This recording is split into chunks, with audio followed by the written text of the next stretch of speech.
नमस्कार, विंध्य भारत के साथ मैं प्रदीप त्रिपाठी। आइए डालते हैं नजर अब तक की सबसे बड़ी खबर पर।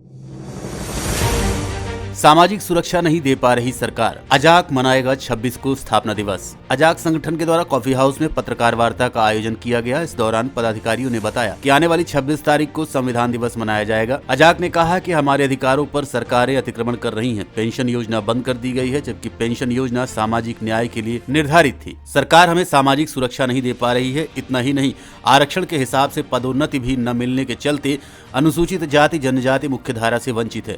सुनाते हैं पदाधिकारियों ने आयोजित होने वाले संविधान दिवस के संबंध में क्या कहा।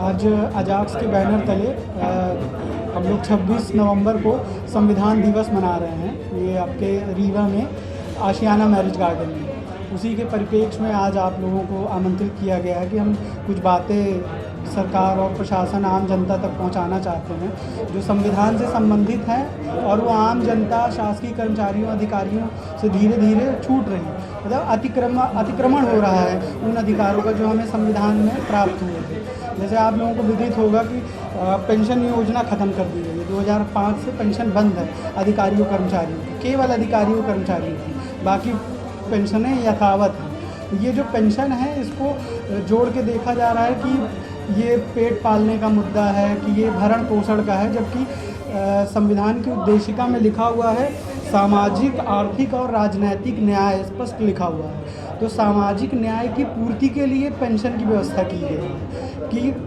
सामाजिक रूप से अक्षम मतलब महिला, बच्चे, दिव्यांग, बूढ़े, ये वर्ग जो आसक्त हो जाते हैं तो उनको सशक्त बनाने के लिए ये योजनाएं चालू की जाती हैं। इसलिए इसे हम सामाजिक समता का वो बनाते हैं। तो ये जो पेंशन का मुद्दा है तो ये सामाजिक सुरक्षा से रिलेटेड है। आज हम लोग उसको खो चुके हैं और सरकार दे नहीं रही है।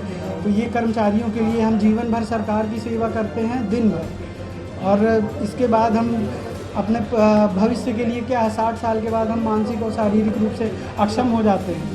तो उस समय हमारा क्या सहारा है? हम 60 साल सरकार की सेवा करते हैं और फिर उसके बाद फिर पेंशन बहुत बड़ा सहारा है। अगर पेंशन है तो हमारा सामाजिक सुरक्षा, मानसिक सुरक्षा और समाज में हमें सम्मान मिलता है। तो मैं आप लोगों के माध्यम से कहना चाहूँगा कि ये लागू किया जाए। और पदोन्नति में आरक्षण भी सरकार ने बंद कर दिया है, अब नहीं मिल रहा है। पिछले कई सालों से बहुत सारे लोग रिटायर हो गए, कुछ रिटायर की कगार पे हैं।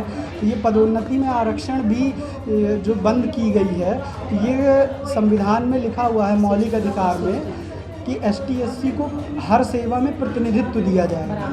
अब बराबर का प्रतिनिधित्व क्यों दिया जाएगा?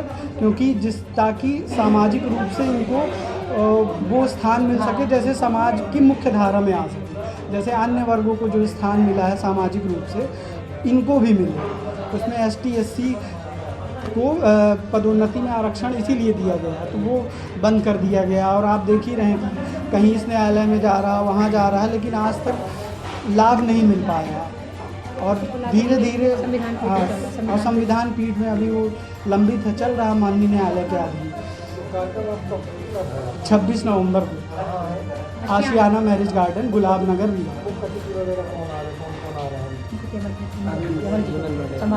संभागीय हमारे आदरणीय संभागीय अध्यक्ष जी हैं श्री ML वाडेकर जी, वो है मुख्य अतिथि, और अध्यक्षता हमारे जिला अध्यक्ष जी कर रहे हैं अजाक्स रीवा, डॉक्टर गणेश प्रसाद जी।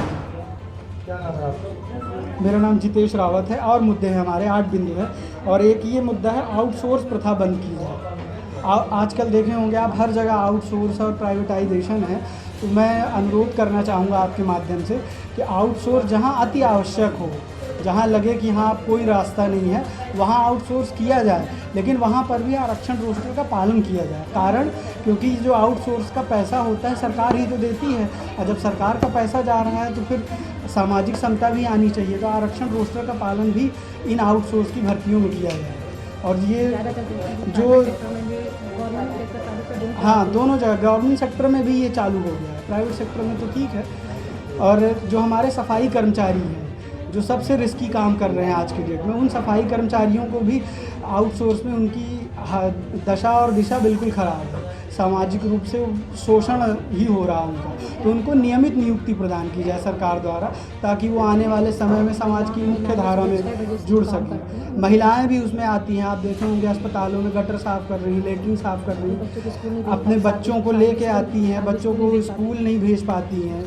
ये सारी तो मैं आप लोगों के माध्यम से चाहूँगा कि इनकी जो परिस्थितियां हैं, समय है काम करने का, इनको अच्छा वातावरण मिले, ताकि उनके काम करने से ही हम आपकी सुरक्षा सुनिश्चित है।